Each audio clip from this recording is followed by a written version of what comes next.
na simbolo ng kapangyarihan at responsibilidad sa iyong bagong responsibility, sa iyong tungkulin bilang susunod na Hermano Mayor sa pagdiriwag ng ating kapistahan ng Santo Cristo de Locos sa susunod na taon, 2025. Sana po ay kayo ay patnubayan ng ating mahal na po Santo Cristo de Locos. Congratulations.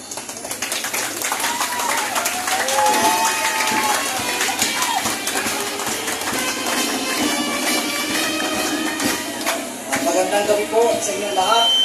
Ako, si Mark Jerome Bacal, mas taus-pusong tinatanggap ang sagisag ng pagiging Hermano Mayor sa taong 2024-2025. Samahan niyo po kami ulit. Salamat po.